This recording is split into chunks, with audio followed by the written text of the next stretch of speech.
To me personally, personal freedom, I would say for me personally, being somebody that grew up feeling shy and unloved and without any confidence, really having confidence now brings me personal freedom. Being with a man who loves me for who I am, not for what they can get from me. So I guess living with no guilt or shame, and not having to prove myself to anybody anymore. Welcome to the Personal Freedom Podcast. This is your captain speaking, Mac Dohm.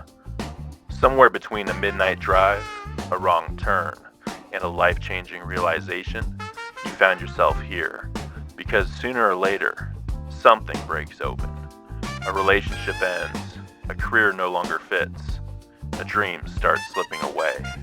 Or maybe you just wake up one day realizing you've been drifting through a life that no longer feels like your own. And that is the crossroads moment.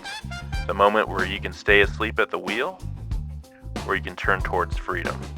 This podcast is for the rebuilders, the wanderers, the creators, the people trying to find their way again. And for some, maybe this podcast isn't about escaping the path you're on. Maybe it's about remembering why you started walking it in the first place. A reminder to stay grounded, to stay awake, to stay free. So roll the windows down, turn the dial up, and let's ride. This is the Personal Freedom Podcast. Welcome to the Personal Freedom Podcast with Mac Dohm, and I have a very special guest today, Sue Reid. She is the author and the host of the Confidence Matters Substack publication and podcast. And we're going to be talking about a very important concept today, confidence in Sue's life, and how that brings you personal freedom.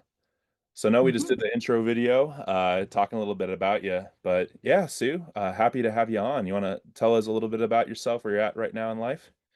And we'll Cool. Yeah. Thank you for having me. So I was in retail banking for 42 years. That was my actual career. And I retired in 2019. And I wasn't old enough to sit and watch daytime TV or put my feet up. So I wanted something else to do. So I reinvented my career as a confidence coach, and then started writing and then started a podcast. And why did I choose that? Because confidence, well, when I think of my job, it's funny because the career wasn't my choice. It was my dad's choice, which we can get into later if you want to. But yeah, so my dad said you can either be a secretary or work in a bank because he thought that was really good jobs for women. So I worked in a bank, and what I really liked about that wasn't so much the banking side. It was helping people and getting to know people. And so I brought that into my coaching career, getting to help people, and confidence, because that's something I struggled with for most of my life. So they seem to go well together. So now I'm living with my second husband in the southwest of England in the UK. And enjoying my life now. And we can all see, if you're watching right now, there's some sunshine that's shining upon Sue right now, right? So we got a little sun today. Yeah, for the first time. Yeah, it's now, when we're recording this, it's the middle of March. Yep. And for the whole of 2026 so far, it's been raining, apart from the last few days when we've actually seen the sun. So yeah, I think most of England is basking in the sun today. Oh, great. Well, I feel lucky I could catch you in this period of time, so that's great. Mm. Yeah, and something that I ask all my guests, when we're doing this, we're having this conversation. When you hear that phrase, personal freedom, let's just start there. Like, what does that mean to you personally? To me personally, personal freedom, I would say for me personally, being somebody that grew up feeling shy and unloved and without any confidence, really having confidence now brings me personal freedom. Being with a man who loves me for who I am, not for what they can get from me. So I guess living with no guilt or shame, and not having to prove myself to anybody anymore. And also, I think because I've had my career, I'm now retired. So my freedom now is really being able to do what I want. I mean, I can pack up my Substack tomorrow if I want to, and, go back and watch the daytime TV, which I'm never going to do. But I can also do the other things I love, like spending time with my grandchildren, gardening, baking. So yeah, so I'm quite a homey sort of person. I'm not the sort of person that I don't mind traveling, but I always love it when I come back home again. So spending time at home, spending time with family, this is all the things I love to do. So I would say that really sums up my idea of personal freedom. I love that. And so right now it sounds like a lot of the personal freedom story, if you were to sum it up like 1 to 2 words, is this coaching business that you're doing and the Substack and the podcast. Yeah, I would say being able to do the things that I really want to do now and to do that while helping people and giving something back to life, I think is what I call my personal freedom now. Yes. Excellent. So we have that defined. Now let's gently do a rewind. Mm, 'Cause I think part of this podcast too, we want to talk about, hey, we're doing this personal freedom where we're our life is flowing through it. We're starting to do things that we want to do that we have that mm, passion in, but it wasn't always like that, right? There was that time no. where there was a crossroads in our life where we were felt maybe a little stuck behind, that one thing that's gnawing at us, like, hey, I really should be doing this. Uh, let's take a rewind a little bit. Like, when was that in your story? So I think probably the first half of my life Okay. was like that. I mean, if we go way, way back, I think the first 8 years of my life, Mm, where there was just me, my brother, and my mum and my dad worked away a lot, but we were really close. And looking back then, I was really happy. But when I was 8, my grandmother died, and my mum and my grandmother were very, very close. That was her mum. They were very close. And she died only about 60, 65 of a stroke. mm, Um, and my mum was pregnant with my younger brother at the time. And my younger brother was then born 3 months too early. And this is like 50 odd years ago. So he wasn't expected to survive. So my mum had lost her mother and now she thought she was going to lose her child. mm, He lived, he's still with us now. But my mum fell into a depression. And mm, I think looking back, my mum and dad's marriage wasn't very good at that time either. sure, And I think they really struggled. You don't pick it up when you're young. And I think, as a young person, you tend to look at how it affects you more than anything. sure. So I was shy anyway. I was a shy, sensitive girl. I didn't feel loved by my parents. They weren't that type of people. I mean, obviously, they got their own problems, but also they weren't very affectionate people. And Mm, I was somebody I think I needed love because I was this shy, sensitive little girl and used to being very close to her mum. And then suddenly her mum isn't interested anymore. mm, Um, and so I think that kind of took me down a path then that I shouldn't have gone down, like wanting to find love. That's basically what I was trying to do. I wanted someone to love me. And because I was very vulnerable, I think I start not when I'm 8, this is just my teenage years. Growing up, I was always arguing with my mum, then arguing with my dad because he always stood up for my mum.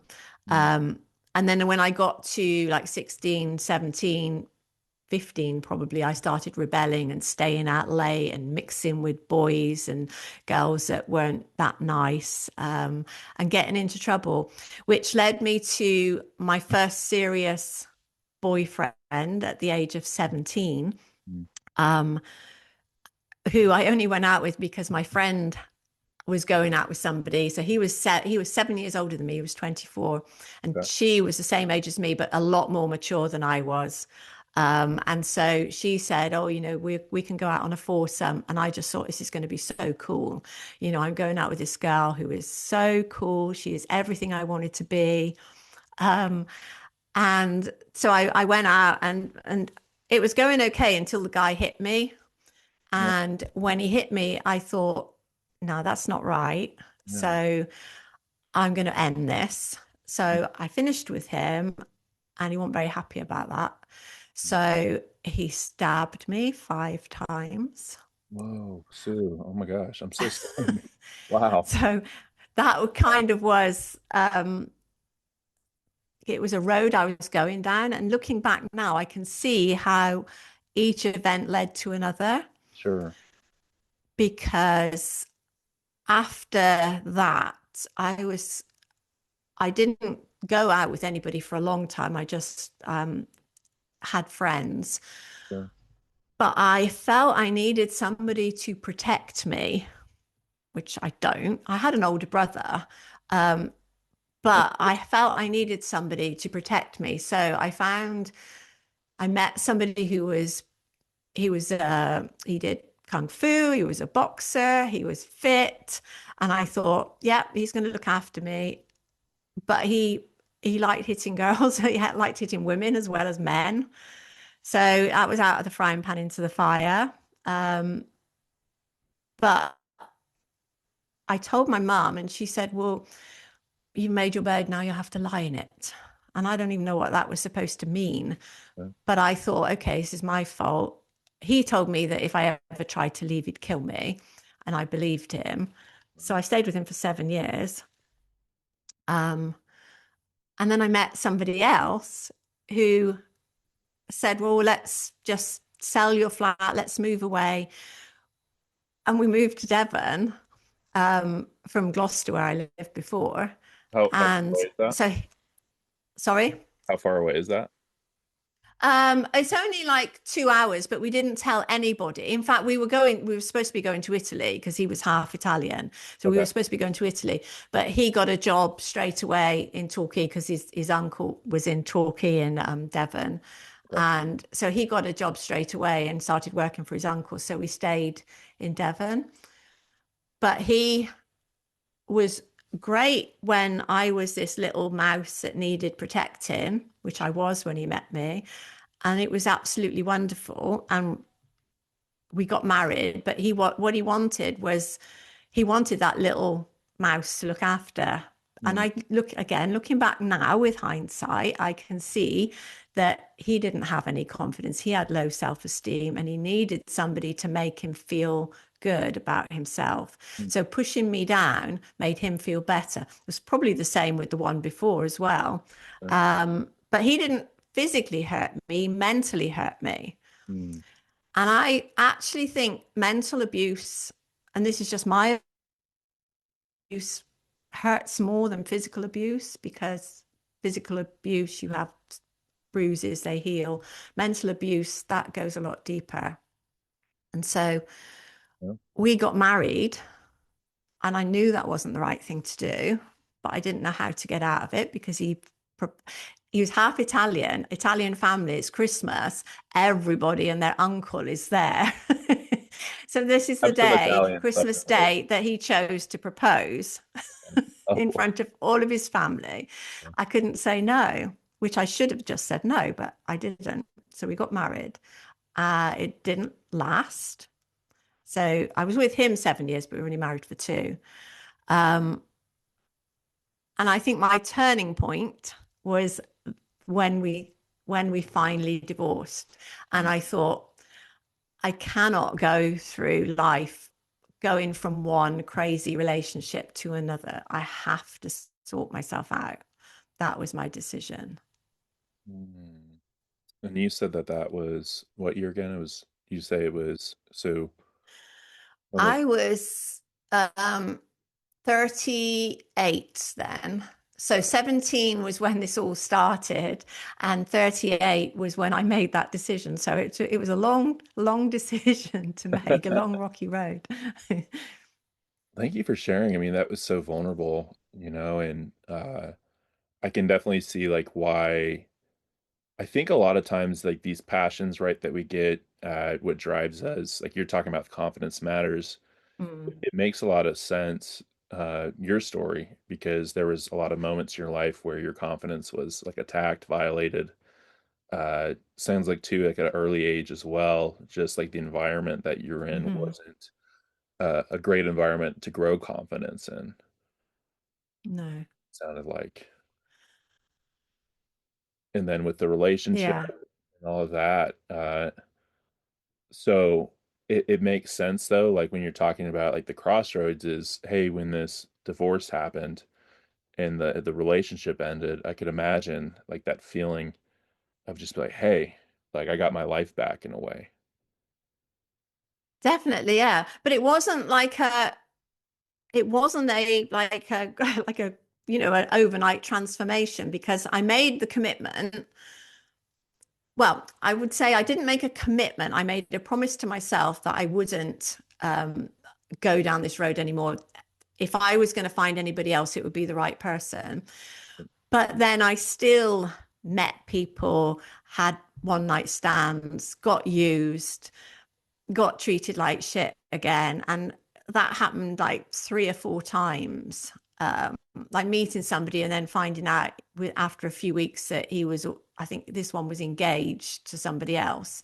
And then, just treating myself badly. And I was drinking a lot at the time as well because it was a way of coping. Um, and I thought, and my ex-husband left me with a lot of debts. And my boss at the time said to me, because the bank I was working for were brilliant with my divorce because my ex had loads of debts. And he said, I'll leave quietly, I won't cause any fuss. You keep the house, but you've got to pay off my debts and give me, all he wanted was £1,000 so he could go traveling and pay off his debts, which I can't remember how much they came to, but I had to remortgage my house for more than it was worth at the time. So the bank took a risk in letting me do that.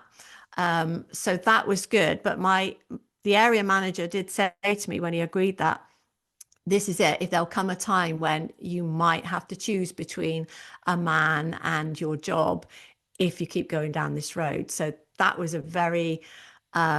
it was a great thing to say to me at the time. It was scary, but basically he was saying, you can't do this. You can't keep living like this because you're just going to end up with no job because you're not reliable, especially like stinking a drink when you come to work in the morning.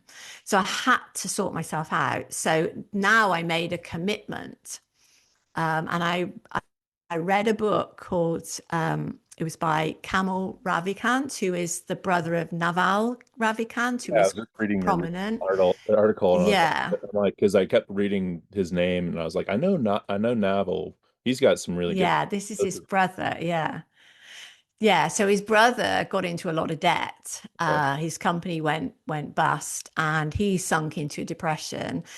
And he pulled himself out of it by making a commitment to himself that he would love himself. From that day forward, he would love himself. And he just kept repeating, I love myself, I love myself, over and over. And his life started to change because he started to open up his heart. And I thought, this is what I've got to do. I've got to commit to loving myself before I can love anybody else, because that seemed at that time obvious to me that you don't love yourself and nobody else loves you either. That's the way it felt. So if I love myself, then it won't matter. So that's what I decided to do. And it's amazing how much that changes your life when you make that decision. Hmm. That's a great feeling to have.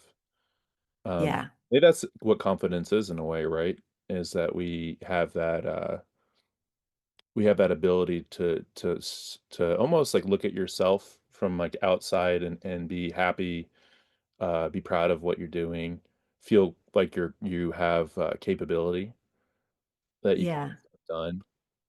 So that book was a game changer for you, huh? It wasn't the first book I read, but it was a game changer, like you say. The first because I read loads of self-help books. I just kept reading and reading and reading. And the first one I read was The Monk Who Sold His Ferrari by oh, Sounds what's he like a called? great Robin Sharma. Robin Sharma. Yeah. Okay, and these ones I'll make sure to include in the show notes too, so people can check them out. But that's like that's a heck of a book title right there. Yeah. Well, it's a story about a lawyer who was he was extremely great at his job. He he made a lot of money. He lived a really flamboyant lifestyle, big house, pretty women, had the Ferrari. And one day he had a heart attack because he just this lifestyle, he was just moving too fast. He had a heart attack, and then when he lived, because he thought he was going to die, but when he lived, he decided to go and find himself up in a monastery in the mountains somewhere. So that's why he's the monk that sold his Ferrari. Those stories are amazing though, because I mean, I think for all of us, I know we've talked before about my story and stuff, and you look at other people's stories as well. It's like you hit that moment in time where you're just like, I gotta change something with how I'm living my life because Yeah. I don't want to keep going down this path. Like I've tried it many times, kind of like you were talking about too, right? It's not this overnight thing. It's like a series of, hey, maybe we start going down that road again, but this time we can kind of pick it up a little bit quicker and have that gut feeling of like, hey, like we've been doing this a few times. It's not really quite Yeah. working. Um, It gets easier as you go on because I think the thing is your brain likes the familiar for a start. So it likes you to keep doing what you felt comfortable doing because it thinks, well, this is safe. We're not going to get killed doing this. So it wants you to carry on down that road. It doesn't like change. So every time you try to do something different, your brain will try that survival instinct will try and pull you back. Because you're not going to die, but your brain doesn't understand that. The lizard part of your brain thinks, yeah, no, every time you do something different, you're putting yourself at risk. And we need to like just sit in our comfort zone and be perfectly happy. But then another part of your brain, the more modern part of your brain, wants you to grow and evolve and learn stuff. So you've got this inner conflict going on all the time. So it's kind of pushing you forward, then pulling you back, pushing you forward. So you've got to keep moving to break through. And every time you do, you get a little bit stronger, a little bit more confident. yeah, and I'm sure too, like if you have an environment that you grew up in, and I think you were saying this too with just when we took the rewind back, and we talked about the like personal freedom story, it can be like for a long period of your life where you're in that, right? What Yeah. you were saying too of, hey, like this wasn't until I was, 38, when when you were saying that's when the divorce happened, correct? Yeah. Yeah. Yeah, so it's like we look at our lives, we have a finite time here, but Yeah. it takes time to unwind and almost like reprogram those parts of us that were programmed for such a long time to have perception of the world a certain way, perception of yourself, really, Yeah. most importantly, is how you perceive yourself. Yeah. But I think you get these like warning signals, like whether you it's God or whether it's I'm not religious, so I think of the universe, but to me, God and the universe are exactly the same anyway, because I think the strongest energy out there in the universe is love, which I've written about in a couple of articles. So I think that the universe or God will give you little warnings that you're going down the wrong road, like probably, finding somebody that you think is great and then they start beating on you. I That's a warning sign that you need to change something. And then meeting somebody else who's treating you badly, that's another warning sign. And the universe is thinking, why aren't you taking these warnings? Why do you keep doing this? And if you keep on doing it, it's going to knock you down somehow. Like with the guy in the book had the heart attack, it will knock you down. You will have a breakdown, a burnout. Something will happen to make you hit rock bottom. Some people carry on a long, long time before they reach the bottom and make a decision to go back up again. Some people live their whole lives like it and never ever get the message. But usually there's something like a dark night of the soul that comes along that pushes you back in the right direction you're supposed to go in. Right. Yeah, because I think those moments we've all had them, right? All of us, and Yeah. everyone's had one.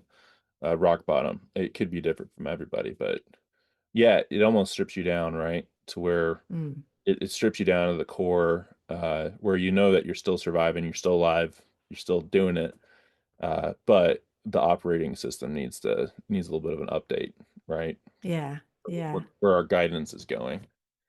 Okay. Hey, so that was helpful. So basically we've got the rewind, talking through that. Thanks for sharing that too. Now let's start talking about, yeah, like you started to build momentum and how you got to where you're at today. Like tell me a little bit about that.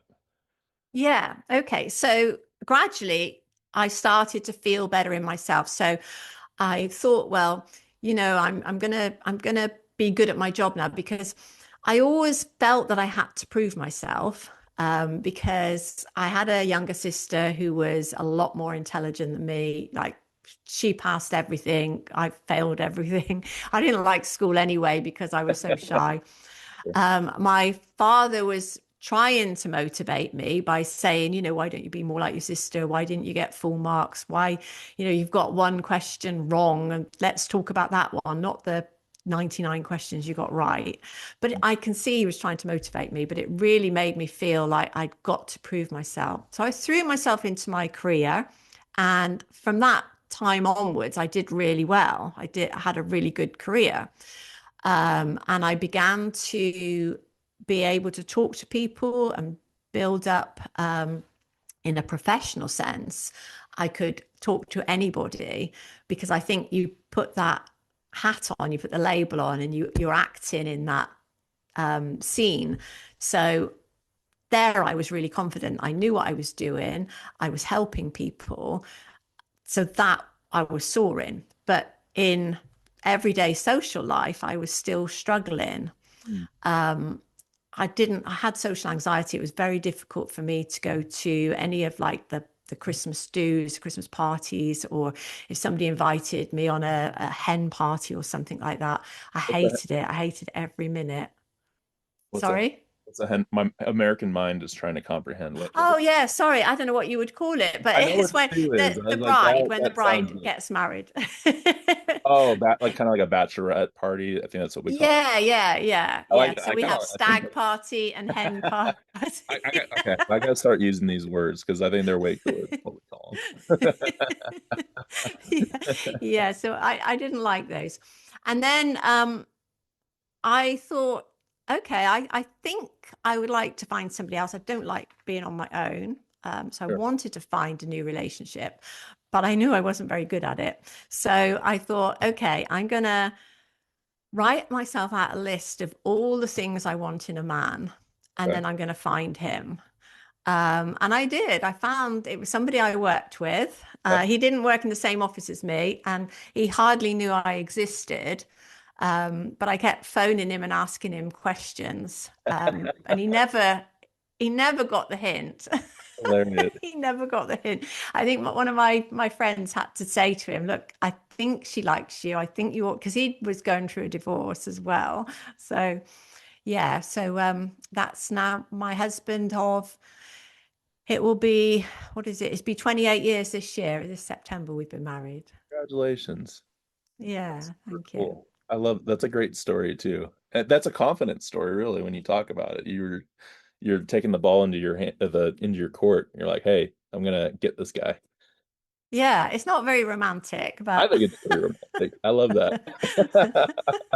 I love that kind I mean, I liked him because he made me laugh.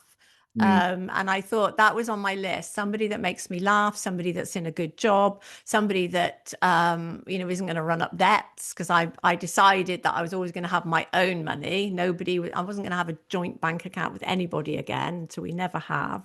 okay. Um, and he still makes me laugh now. So Isn't that great? I think laughter is just one of the best things, and I think too, to weave into the concept of confidence, right? I think when people are confident, it's almost like you're at a frequency where you're open to humor, you're open to creating humor personally or receiving it. Where I've yeah, felt like in times in life where I haven't been confident, I'm not as funny, I'm not laughing as much, I'm kind of in my, I think when you're not confident, it's almost like you kind of just want to be in your own little safe spot where, Yeah. hey, Yeah. nobody can attack me and that's like the perception, I suppose, right? Because most of the time, I think people aren't really out to get us, although there's different cases of that. But yeah, that just made me think that, yeah, that's cool that you put humor, because that's an important thing for me too, because I do think humor, it comes with confidence, and I think sometimes too, just not taking yourself so seriously all the time, being able, Yeah. I think we were talking about a little bit of incident, cleaning today, or, Yeah, yeah. some I hit my husband today with a broom. I didn't mean to, but I thought I'd broken his nose for a minute. But he was all right. but no, it's great. So that's awesome. Okay, so you're doing really well at work. You're talking to this cute guy that ends up being your husband, makes you laugh, takes care of you, which is awesome. And then as you're going, like, how did that? Because I know I'm looking at, and I'm going to share all your information too in the podcast so people can check you out. Okay, yeah. But the part of you were talking about, like, with retiring back in 2019, looks like you're a certified Jay Shetty life and success coach, Yeah. NLP practitioner, hypnotherapist, author of Building Confidence: How to Thrive as a Shy Person. So it looks like there was some runway that was starting to clear up for in your life to start pursuing, like, this passion of yours. So maybe we Yeah. can get into that. So, you got the confidence with the relationship that you're in, work's going well. And then how did this all start? Because that's pretty impressive, just the what you're certified in and the coaching. Like, we Mm. could start diving into that a little bit too. Yeah. Yeah. So I think when I was so I retired when I was 60. When I was approaching retirement, about 5 years before, I went down to 3 days a week. Okay. Um, and so I thought I will start coaching at that time. I thought I can finally start, doing my own little thing. So I took the hypnotherapy and NLP courses. And then my What's stepdaughter, NLP? sorry. What's that? NLP is neuro linguistic programming. Okay. So it's kind of like working with the mind, with the way we talk, the way we think, like reframing how you talk, because like what you say can influence how you behave as well, and your beliefs. So it's looking at stuff like that. So it's kind of mind work. Um, and yeah, so then my stepdaughter, my husband now's daughter, one of his three children, um, had a baby, a little boy, and so she kind of said, "Well, you're only working 3 days a week now, so would you mind having him 2 days a week?"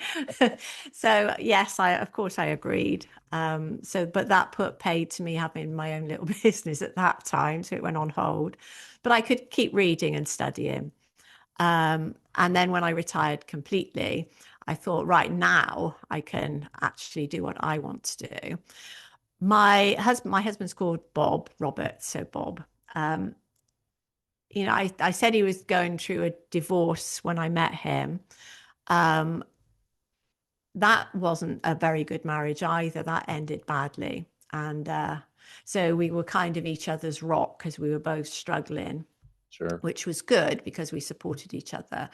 Um, he, though, had a breakdown a couple of years after we got married. I think it was a couple of years after we got married. He had a breakdown, so he gave up work completely. He gave up work in the bank completely. He was retired, medically retired, then he went to do building work. He had a complete change of career as well. He became a builder because his cousin was a builder. So he said, come and do stuff for me. Because for about 6 months, he wouldn't go out the house. Mm. Um, so by the time I retired, we were both retired. So that was quite nice. So we could do stuff together. Okay, so that really opened up the door right there. Just, hey, you're both retired. And then it really seems to me, and correct me if I'm wrong, but when I think about, like, what you write about, what you speak about, what you're passionate about, I mean, it comes from a really deep place within you. Because I mean, we've been talking now for about 40 minutes, and what you shared in this story, it could, really, it seems like that's a lot of the fuel potentially for helping people. Yeah. I think so, yeah, because I mean, I when I look back now, I went through so much Yeah. and came out the other side. And I think there are so many people, women especially, but men as well, who are struggling. They're in abusive relationships. They're in jobs they hate. They've got things about them they don't like.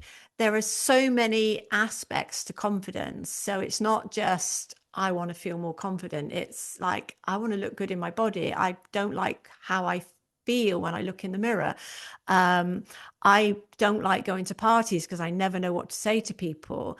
I've got so many plans, but I don't know where to start. So there's all these like aspects of confidence that all feed into having a better life.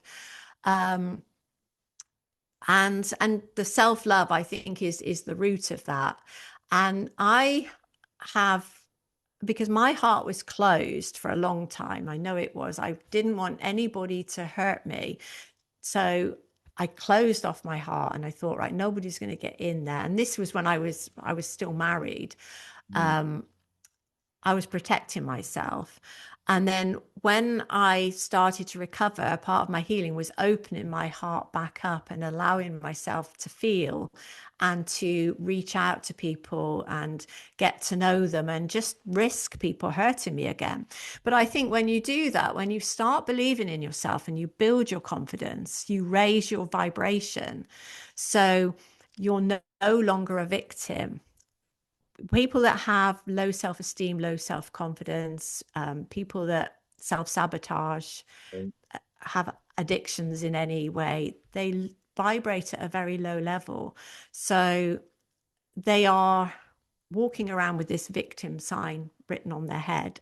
And then you have predators. So Yeah. um, the lady that wrote, um, what's it called?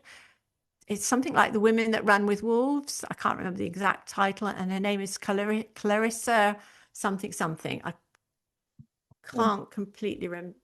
Uh, I think it's The Women That Run with Wolves. okay. Clarissa Pinkola Estes. Does that sound? That's her. Yeah. So she says that when you are vibrating so low, you will attract predators, and they will come and you will be used and treated badly, which is basically what happened to me. But once you open your heart and you start vibrating at a higher level, and for somebody who is opened your heart to Jesus like you have, that would be the same thing. It's opening your heart to Jesus. Well, I open my heart to love, which to me is exactly the same thing. Um, and that then flows through you. So it goes in and goes out. So everything I do now is rooted in that foundation of love, kindness, and gratitude. And I use those three things as the basis of everything I do. Um, and that doesn't make me a saint. I still swear and have a drink, but I think it's enabled me to be a much more compassionate person, both to myself and to other people. Yeah, and so when you're working with people, that's the framework that you typically use, like when you're Yeah. Yeah, in my writing, in the um on my Substack, in my paid tier, I have a circle. So we call it the confidence circle. And it's all rooted in support and calm spaces so that we can talk and be more open and compassionate with each other. yeah, the world needs that. Just think where the world Yeah, would definitely. had more of that, in our lives, or Exactly. because it's almost in a way a certain type of education that probably a lot of us, right, maybe didn't get properly in life. Now it could be our parents or it could just be the environments they're in, but it seems like Hmm. that plays a role too, is educating yourself, or helping, with what you do with coaching people, is it's Yeah. almost like an education of, uh, you know, how does that work, with confidence? Like, how do we build it? It seems like, through our conversation today, that a lot of that would come through that introspection, through talking because it seems like, Definitely, yeah. and I've found this out in my own life, and I think just with other people too. It seems like there's a lot of things that come from childhood, like you talked about today, that like those are things that have to be looked at, and they do have to be excavated, which isn't it's hard work, it's Mm, tough work, it's not easy work, but it seems like, and maybe let me know what you think, but yeah, it does seem like that could be at a root a lot of things is when you're able to talk to somebody that you trust yeah, that's in your corner, and you can talk more about, okay, well, what kind of got me to this place where I'm at, where I'm feeling really unconfident. Like I've had moments too, like where even when I was traveling in my RV, like I just didn't want to get out of bed. I just wanted to stay inside. I didn't want to like interact with anybody.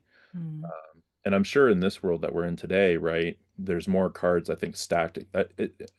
I still think I'm a very optimistic person, right? But you have to be real with just the environment that's out there to where uh, it almost seems like the algorithms or wherever you're at, if you're online or just in the world, are trying to, like, it's almost like pushing people to feel like less confident about themselves because you're always trying to compare yourself to other people, or hey, I'm not doing good enough, I'm not doing enough with my life, that kind of thing. And yeah, sure, when you talk to people, there's probably a way that things start kind of breaking down more into root causes of like, okay, like you're not confident. Okay, well, here's why. Like, let's get there. yeah. That I normally, think that yeah, I mean, I think the thing is, the the people that want to sell products that want to make money need to feed that. Well, that what they do is they feed on your insecurities, like buy this and you'll feel better, buy this and you'll attract women, buy this and blah blah blah. They want to sell you stuff, and so they feed on our insecurities, and those insecurities do usually come from childhood. Like, the reason that somebody might be overweight might be because they were unhappy at school. So they found that if they ate a donut, they felt better because it releases dopamine in your brain. So now they comfort eat every time they're sad, and they've put on weight, and now they're at a certain age where they can't get it back off again. And so they're miserable. But everything nearly always goes back to something that happened in childhood to make you that way. And I think I've traced mine back to when my mum became depressed. I think maybe if she hadn't got depressed, my life would have been so different. But there's no point in looking back. I'm an optimist like you are now. There's no point in looking back and saying, I wish it was different, because it wasn't, and you can't make it different. And you wouldn't be where you are or the person you are now if you did change it. yeah, no, yeah, because I think that's part of it too. I think sometimes when we get in these nasty cycles is we want it somehow to change. We want somehow that not to be a part of our story. But I think the confidence comes is like when you come to face it and you're not scared of it, you face it. It's almost like you come to terms with it, Mm, and you learn from it, right? Like it can be great fuel for our lives, the terrible things that happen to us. It's not just, yeah. and I think that's what can happen to people sometimes is something terrible happens that, you didn't ask for. Um, and someone preys upon us, right? Like a predator. And I think you nailed it when you were talking about it earlier. It's like we could walk around with that victim sign, Mm, and I think that's a great way of putting it too, because it's almost like this gravitational field that gets stronger and stronger to where you're going to attract people or things in your life that are just going to keep making it worse. So yeah. it's almost like a self-fulfilling prophecy to where, hey, I can't find a good guy or a good girl or, whatever it Mm, is. Yeah, I can't find a break. But I think you really nailed it. It does come back to us. And like, do we love ourselves? Like, are we proud of ourselves? And yeah. I feel like I just thinking about it now, yeah, it makes the heart race a little bit just thinking about when I was in that point of life. And for anyone listening, and you're in that point of life, right? Like, I think that's what Sue's talking through. It's like you can come out the other side of it, but it does take that. We do have to get that control back at some point. Even when it's messy, right? And it's ugly. And yeah, we look at ourselves in the mirror like, wow, like what's going on?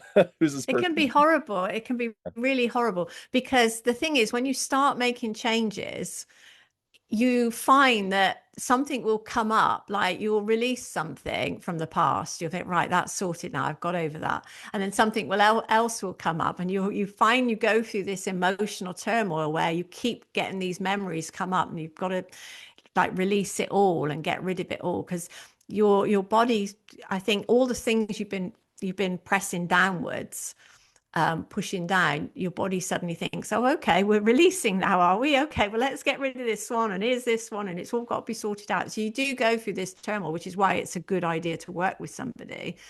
Um, but you do come out the other side. There is a light at the end of the tunnel. And as you're doing that, you are what I call spiraling upwards. So your energy levels are getting stronger and stronger. And then you're leaving the predators behind. You're now up here and they're down here. They don't get you anymore because you're stronger.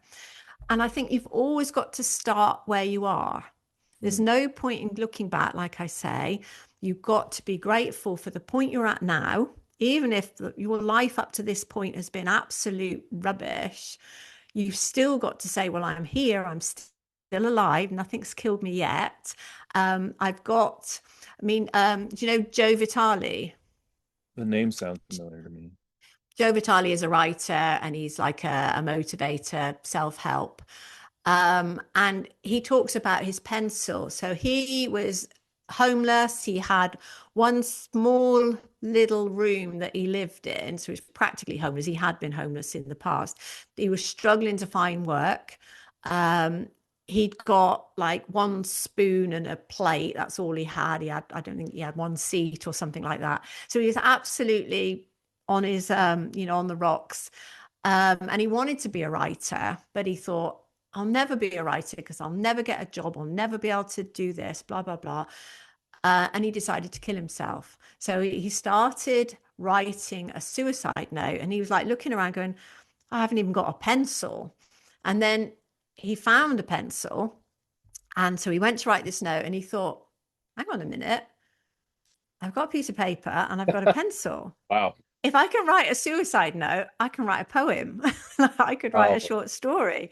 pretty And he powerful. completely changed his mindset. And whether it actually happened like that, or whether, Yeah. that's been like exaggerated, but I just think that's such a good example of, you always have something to be grateful for, even if it's just, okay, I woke up this morning and I'm still alive. I haven't died yet. Now I'm going to move forward. So be grateful for what you've got now, Mm. and then move forward from there. And that's where the confidence grows, because you are taking the courage to take that step forward. And then when you've taken that step, which is the hardest, you just take another one and then another one, and you keep going forward. And is that part like when you're working with people, is just identifying what that thing is that they're focusing on to move forward? Yeah, I look at what do they want? Okay, where are you now and where do you want to be? So what's your island A and what's your island B? This is where you are, this is where you want to be. Let's build a bridge to get you there. And then we just look at it step by step. And then I'm curious too, with the hypnotherapy.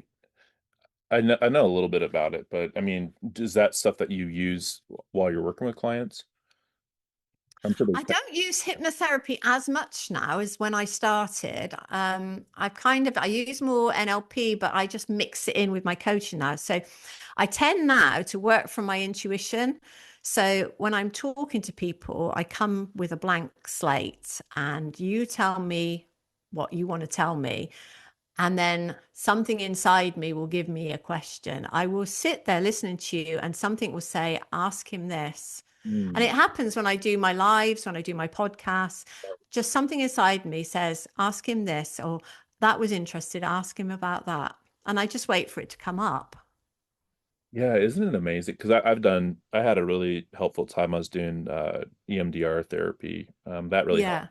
Yeah. But it's amazing the things that you can uncover, or like you're talking about, like with somebody like you that is trained, that knows that. Just that I remember therapy sessions where I was just talking about things that I was like, how did that even come out? Like, where did that come from? But just the ability to have a conversation with somebody and be able to Mm, talk through like what's on your mind, or like what's getting at you, and then like you're saying, asking questions about mm, that seems like such a great way to, yeah, start to identify how can I build this confidence?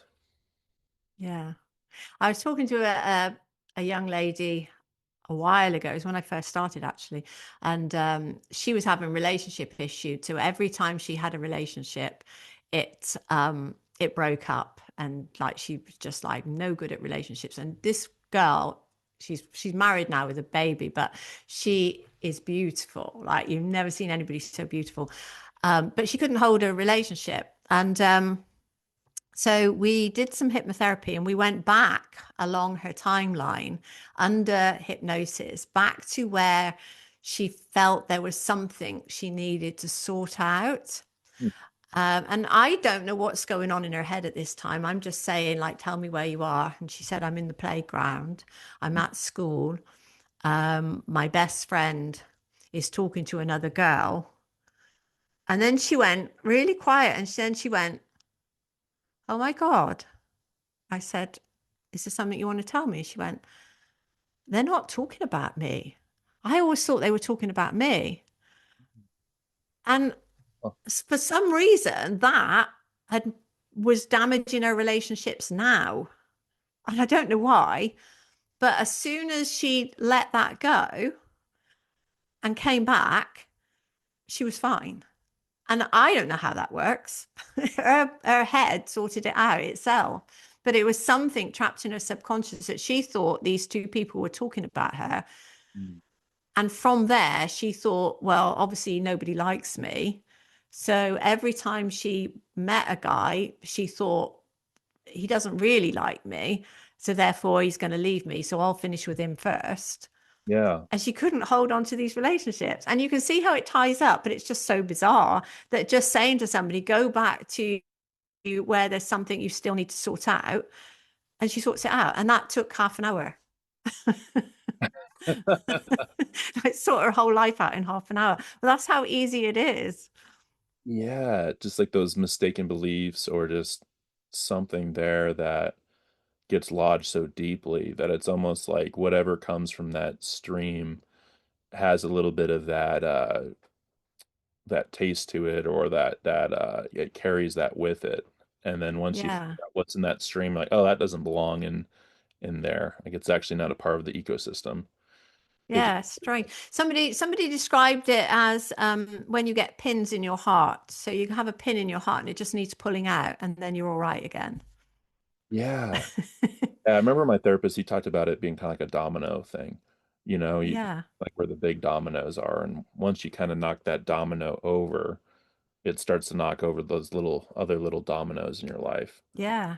So Yeah. interesting. And then so with hypnosis, really, it's is it more of just how do you get, I'm just curious, like how do you get somebody into hypnosis? Is it like repeated phrases, that type of thing, like a meditative setting? Yeah, it's just I mean I just tell people to relax and just I focus on their breathing and I try and align my breathing with their breathing, which is even though they don't know I'm doing it, it's very relaxing because their body picks up my body breathing in the same rhythm. Mm. You often find when you look at two people that are in love when they're both asleep, you find that they're both breathing together. I've never actually seen that, but apparently you do. Yeah, it's like, well, I can't really tell if I'm sleeping, but I'll trust them. Yeah, on that. But that would make sense. There's something there. Yeah, yeah.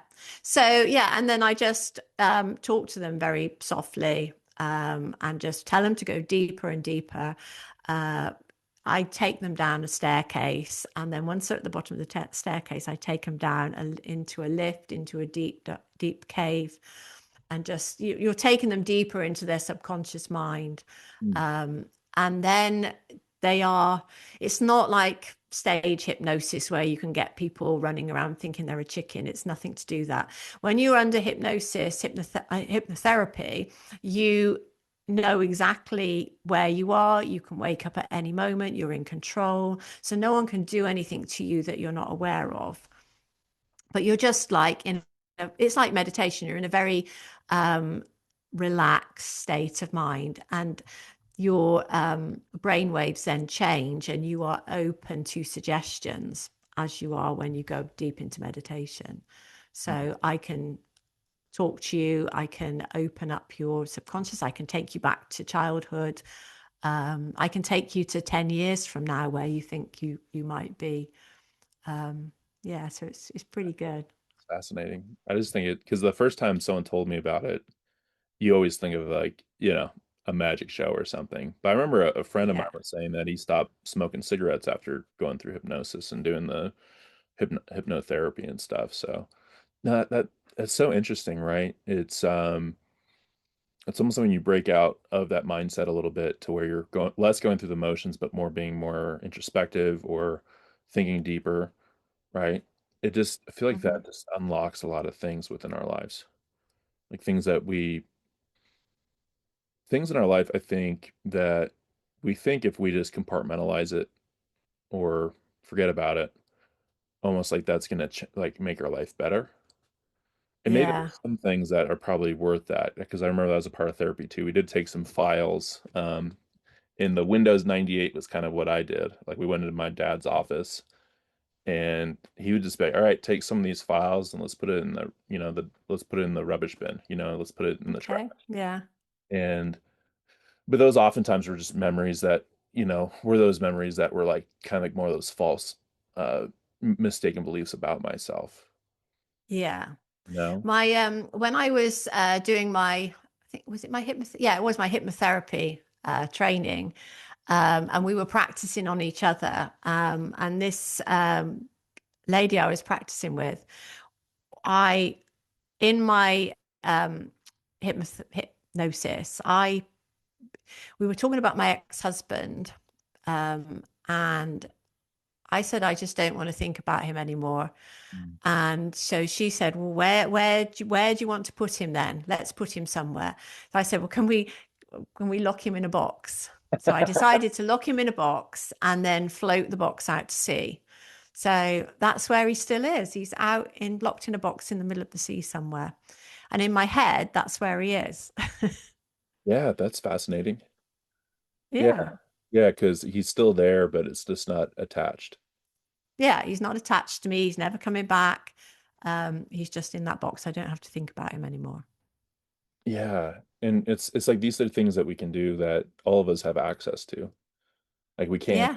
it's more of just how do you do it? And it seems like that'd probably be an interesting thing that people pick up when they're working with you is like different techniques that they can use for that. I love brain training. Yeah, I love Yeah. brain training. I love like different ways of, and not everything suits everybody, which is interesting as well. But things like affirmations and journaling and meditation. There are so many ways that you can change your life. You can train your brain to think a different way. And the way I explain it to people is if you've got a belief that is ingrained in your brain, like I'm not clever enough, which Mm. was mine. Um, if you think of a field where it's a shortcut into town, so there's a gate one side and another gate the other side, and so everybody to get into town will walk across the field. And so over time, it creates a path in the field. All the grass is worn down and there's a distinct path. Well, that's your neural pathway in your brain. So that line in the field is your belief.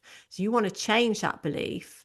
So you can't change that line. It's worn down. It's been there years. So it's going to stay there. It's going to take a long time to grow over. So you have to move the two gates over to the left for a couple of feet. And then people will start walking down a new path. So that's your new belief. And the more people walk down it, so the more you repeat it, the more it forms a new neural pathway. So you're not getting rid of the old one, you're just starting a new one, you're overriding it. Yeah, I picture in my mind just a bunch of me's from different points of life, and they're just all walking on this pack. It's like a track. Yeah, yeah, And yeah. I love that because then it's like, what do those versions of yourself look like that are going that slightly different path, What do their faces look like? Are they, happier? They have a smile. Are they laughing? Are they joyous? Exactly, yeah. Now Oh, you thought of that. I didn't say that. That I know. came from your mind. So, Yeah. and so as soon as you pick up on that, your brain's thinking, oh, that's interesting. Let's do it this way. And you'll come up with your own version. Somebody else might have said, well, yeah, I'm imagining, I don't know, lots of little puppies running across a field or something. Think of it in a completely different way. Yeah. So if you're listening to this now, maybe think about that, what that looks like. Yeah, I picture it as there's versions where it looks like it's kind of like people are in traffic. They're maybe a little bit upset, impatient, like, come Yeah. on, let's get going, going to the 9 to 5 job in the city. And I feel like this new path for me now is just like I'm like wearing these hats. I got my sunglasses on. I'm smiling. I'm having a good time talking with my other versions of myself. Enjoying the Mm. ride a little bit more. I love that. That's really cool. Yeah, because and I know we're a little bit at an hour. I'm not sure, how much time you got left. I'm fine. Yeah, I'm Okay. fine. Yeah, so we can dive in because I love what I'm picking up right now as we're talking through like your personal freedom story, like this part of your life that you're into right now. Yeah, I just think about all the people that you're helping, and I just love like you're passionate about it, and I love Yeah. just talking through these different ways and techniques you can talk to people, right? Because at the end of the day, I think what you're saying too is you're helping being like a guide with them, but ultimately, like they're putting that story together, like they're Yeah. putting it together themselves. Yeah, I'm just asking questions and letting them work it out for themselves. I don't know the answers. I'm not going to tell you the answers because I can only tell you what I would do. So I don't know whether that's going to suit you or not. So I will always ask you open questions like things like, okay, so where are you now? What is the issue that you're struggling with? And usually the issue that someone's struggling with isn't the real problem. It's somewhere underneath that. So you have to keep asking questions to get to the real problem. So one example, I had a lady who wanted to lose weight and she couldn't. Like a lot of women have that issue. And I was saying, tell me about, what you would eat in a normal day. And so she said, well, I get obsessed with those baguettes of crusty bread. And she said, I can just sit and eat a whole baguette just in one go and just sit there and eat it. And she said, I can't stop. And I said, well, would you ever think of not buying them? Oh, no, no. And I'd be miserable. So in the end, we went back, we looked at like her life history and we just talked and talked and talked about how she was brought up. And she had a bad relationship with her mother. Her mother was extremely overweight, and her mother actually then died. She had diabetes and then she died of an early age. But her mother would always say you had to eat everything on your plate. Mm. And her mother would always give them huge plates of food. And then if they didn't eat it all, she used to get really upset and say things like, well, there's starving children in Africa. Oh, I And got they that one. would be so, yeah, they would be so grateful for that food. You need to eat it up. And so they would eat it. But she always felt that if there was something there, she had to eat it. And so she had this thing in her mind that if she didn't eat what was there, she would be upsetting her mother who had died like 20 years before. Mm. Um, but the baguette was just something that she liked and it was making her happy. So it was a form of comfort eating and her mother's influence of you've got to eat everything that is there in front of you. So she did. And when we sorted that out, she was fine. She she lost weight. She got a what'd she do? She lost weight. She moved house and she got a new job in all the space of a year. So people's lives just change completely when they just get rid of that one limiting belief. That's phenomenal. Do you find as well that because I know we talked a lot, and it's probably not all childhood stuff, but do you find that often goes there when you're talking to people, or are there other people that maybe don't go that deep, but they still are able to find out what that thing is? Yeah, I mean, a lot of it is childhood. I can't actually think of an example where it hasn't gone back to childhood in some shape or form. Isn't that interesting? Because like Mm. that's sometimes that's where my mind goes a lot. Like when I'm talking to people about things, it just always seems to go there. Yeah.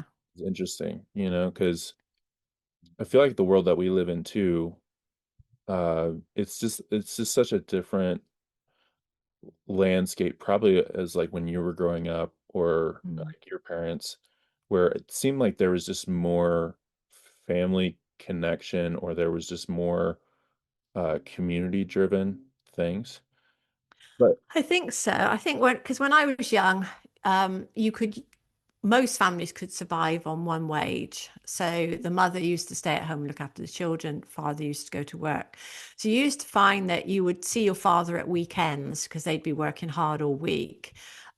So my dad used to come home Saturday lunchtime, but then in the afternoon he had to sit and watch the wrestling, and then check his football pools. So he hardly said anything. sure, So sure. he hardly said anything on a Saturday.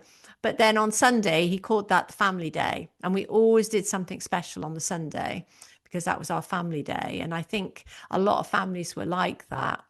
And, in those days, shops were closed on Sundays. There was only like the news agent maybe open on a Sunday morning. You wouldn't have shops open in the afternoon. You wouldn't have pubs open in the afternoon. So it gave people time to spend with their family. We used to have meals at tables, not sat in front of the TV like people do now. You used to talk. You didn't sit there looking at your phone because What a because you concept. couldn't. You didn't have one. So yeah, it was a different dynamic, and you had a job for life. Right. Like you'd get a job, leave school, get a job. You'd probably stay in that job for all of your life and then retire. Yeah, and it seems like too, it's like I'm not saying it was all good, right? Because obviously, if you're in a family where it's not as functioning or it's not as healthy, that could also feel like a prison, like a trap. For But women, especially, yes, uh, because they didn't work, where were they supposed to go? The man had the house, the man had the money. yeah, more of the control. Mm. And then we live in a world now to where, I obviously we talked about some of the negative aspects of culture, but I also see, and like us talking today, like being able to connect through Substack. A lot of us are pursuing like what our passions are. Yeah, so I want to have you on today to talk through this. But we're also in a world now that there's resources, there's people that are interested in things that you're interested in. You can find your people. Uh, Yeah, Maybe it's a little bit a different way than maybe it's not in person, but you get to meet people and get to know them more on a quicker basis. Because I mean, literally, you're in a different country than I am, different time zones, all of that, but we're still able to share and talk about this. So it really is like the best time to be alive is now, I today. think so. Yeah, And I think too, just what you're working on is so important because yeah, I put myself there like when I think about the times I wasn't confident or people that I know. And yeah, it's just a tough season of life.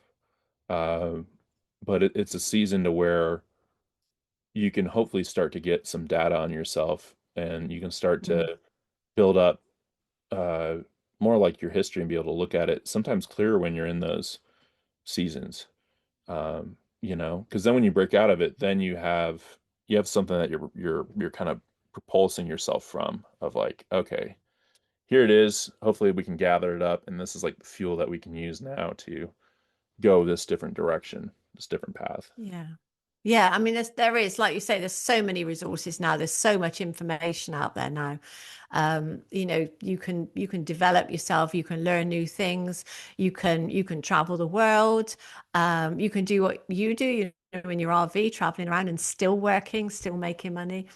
You can make friends from countries you probably never even visit, but you can have friends there. It's crazy now. Yeah. Um, and yeah, they say people are more miserable now than they've ever been. I don't know whether that's actually true or whether they just monitor it more now. But But I think that a lot of that is to do with confidence because I think, when you look at social media and people say, well, social media is bad because you start comparing yourself. Well, that's true. But if you're happy with who you are, you don't compare yourself. It doesn't matter what other people are doing. Yeah, and something that I've enjoyed is like, hey, I have a space now that I can share what's on my mind. Mm, I think that was a confidence thing for me sometimes was I'd say something and people would just not really listen or they disregard it. That always gnaws at me when that happens. But for me, it's like, well, I'm confident in who I am, so let me talk about what I'm interested in talking about, or talk to mm, people who I'm interested in speaking to, like yourself. yeah. That is pretty neat. It does, I think, too, sometimes it can sap your confidence, maybe if you feel like, hey, maybe more people should be hearing me or whatever. But then that just circles back to, okay, well, what things can you do to be more creative or, get your name out there more, build more connections? You start to see that, oh, okay, I'm going to get more confident the way if I keep going down that path or if I keep challenging myself, like doing, like you were saying earlier, like doing new Mm. things, trying out new things. I guess also just not being afraid to fail is a big one too, I'd say with confidence. Definitely. Definitely. You have to fail. You have to fail because you have to try new things. And if everything you tried worked out perfectly, then it's probably going to be a bit boring anyway, wouldn't it? Because you knew whatever you do, you're going to succeed. So you have to fail and you just have to get up and think, okay, how can I do it better next time rather than just giving up altogether? And I think, what you were saying about writing things and not getting any response, that doesn't mean nobody's reading it. It just means they're not actually showing you they're reading it. And it could be that one person reads what you write and thinks you've just changed my life. And you may never know that. But that's what I like to tell myself, that there are people out there whose lives I'm changing who I will never know. They'll never tell me because they're shy and quiet like I was. They don't want to come out of the shadows, but they're there. And I think we are encouraged to, and this is all part of like we're encouraged to compare ourselves with other people. We're encouraged to win at all costs, which again goes back to our survival instinct because our ego wants us to be the best. It wants us to win at everything. So we have to get more likes than everybody else. We have to have more followers than everybody else. But then you've got to step back and say, why? Why? What does it? If I've got 10 people whose lives I've really changed, is that not better than having 1,000 people who just read my words and throw it to one side thinking, oh yeah, that was interesting? Yeah. And I guess that goes back to this like, what's your goal, right? Yeah, If your goal is to have an impact on someone's life, then hey, uh, like just that one person. Like when you put it yeah, like that, like that's amazing. yeah. Yeah. So, at the end of the day, you keep writing. It doesn't matter whether anybody actually tells you they're reading it or not. I mean, eventually they will, because eventually people will come forward and say, oh, by the way, I've been reading your stuff for the last 6 years and I haven't ever liked it, but now I'm going to tell you how much I like it. Oh gosh, those are cool moments, aren't they? Yeah, definitely. And then speaking about too, so with your book that you have, when did you write that book? Building Confidence, How to Thrive as a Shy Person. Yeah, so I wrote that during lockdown. So I just retired and we went into lockdown and I thought, okay, I'll write a book. And I had no idea what I was doing. It's not, I've probably not my greatest work, but it's okay. For a first book, I think it's okay. I have it up And on it's not even a little ebook. It's a proper book. a proper book. Proper book. I'll put that in the show notes too, so people can pick. Okay. Got it up on Substack right now, or on Amazon right now.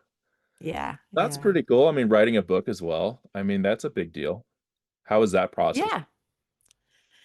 I just started writing, and I wrote and wrote, and then I couldn't make any sense of what I'd written, so I scrapped it and started again, and just wrote some chapter titles, and then worked because I think I read something or somebody told me, like, do it this way, it's a lot easier. So I put in the chapter titles and then I wrote about each section, which worked better.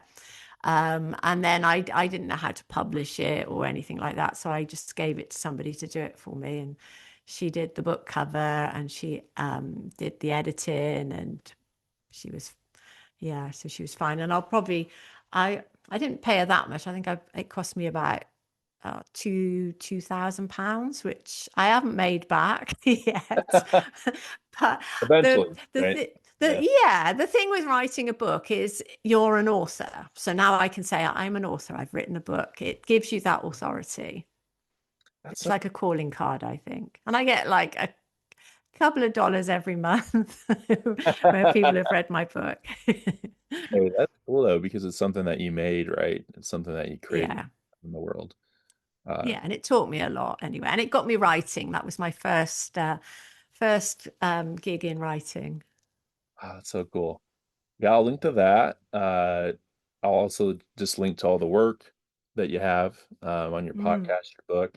I think just like wrapping things up today, I know we've been talking a lot through your story, everything that you've been through so far. I mean, I know we started a little bit I think at the beginning talking about defining what personal freedom, but yeah, what does it mean to you now? I think now it's being able to work when I want to work. If I want to take a day off, take a day off. Spend time with my grandchildren. I've got two boys, two grandchildren. Um, the one I don't see a lot, he's only 4, and the other one I see a lot, who's 11, who is like he's like my little star. I adore him. Um, so yeah, spending time with him, being able to help him, um, spending time doing my garden, baking, which I love. So I guess for me, my personal freedom now is just enjoying my life, forgetting about the past. I've got nothing now to prove. I don't have any guilt or shame over anything I did in the past. I've forgiven myself. I've forgiven the people that have hurt me. I've asked for forgiveness for the people I've hurt Mm. mentally because my mum and dad are no longer here. Um, and yeah, I'm just living my life as happily as I can now. And I am happy. I'm really happy. And I think now I want to carry on living a happy life for as long as I possibly can. So health also is very important to me now because I'll be 67 this year. And my plan is to live to be 120. I love that. You look great. Thank you. That's awesome. You have to Thank take care of you. yourself, you know? I love that. That's great. So you're looking just at the cutting edge of everything, sure. Now, Yeah, yeah. there's some good health. I mean, there's so many good things though, right? When you think about it, you're like, okay, well, people should be able to live longer. I mean, we've got not just with, I guess, biomedical stuff or whatever, but just I think just reducing those things in life that end up not really uh, adding up to our health, you know. Yeah, yeah. I told my 11-year-old grandson that I was going to live to 120. And so I then, a couple of days later, I pinched one of his chicken nuggets and he said, "You know, you've just knocked a month off your life now, don't you?" Gonna hold you accountable for that. You should have told. Oh, I love that. Yeah, I had a my great grandma. I think she lived about 104, and Italian. She'd have like a glass of wine like every night, red wine. Mm, That's just her thing. But she was just so she had just had such a simple. I think she just simplified her life to where just ate the foods that she enjoyed that were good for her in moderation, and uh, yeah, always family around. I think that extends yeah, too, right? yeah. Yeah. Yeah, I think that's a happy life. And that's if I get to a point where I'm not living a happy life, I'm not uh independent anymore. I can't look after myself. I've got nobody coming to see me. If I get to that point, then I'll call it a day. But while I'm happy I've got my family around me, I'll carry on as long as I can. Yes, yeah. I'll still be on Substack in 50 years' time. Oh my gosh, think about that. That's cool. Yeah, and then your new Substack will be, life at 120 and going. Yeah, yeah. So yeah, just wrapping it up. So I think just for that person listening right now that they feel stuck, feel like they're in that crossroads moment, what would you say to them? I would say, like I said before, just close the door on the past. Whatever needs sorting out, sort it out. Like get someone to help you if you need to, but sort out the past so you can let it go. So you're not holding on to it anymore. And then be grateful for where you are now and move forward from there. And I know it's not as easy as it sounds, but it's work you will never forget. You'll never regret doing it. Oh, it's amazing. I love that. And yeah, Sue Reid, thanks for being on the Personal Freedom Podcast. Thank you for having me. I really appreciate that conversation we had today. And then, yeah, so just people that want to find you, Substack, the best place to go? Yeah, Substack's the best place to get me. I'm on YouTube as well. I've only just started on there though, so there's not a lot on there. But yes, Substack's the best place to find me. And then your podcast, you find that on Apple, Spotify as well? I haven't done the audio ones yet, so I'm going to work on that soon. But yeah, I think I've got one episode on Spotify, which apparently is in the top 10 in Latvia, which is great. Thank you, Latvia. But yes, I will add more. I've only done one so far, but I've got to do the audios on them. Very cool. I love that. So I'll point people towards you. You do personal coaching as well, and that information's as well on your Substack too, right? Thank you. Yeah. So, all right, everybody. Well, hey, thanks for joining us today. And yeah, hopefully as you're thinking through this, that I know my mind has some ideas and even some illustrations that were painted today. So I think those things were big takeaways for me. But yeah, follow Sue, check her out. Great podcast, great work. And also put your book up on the notes too.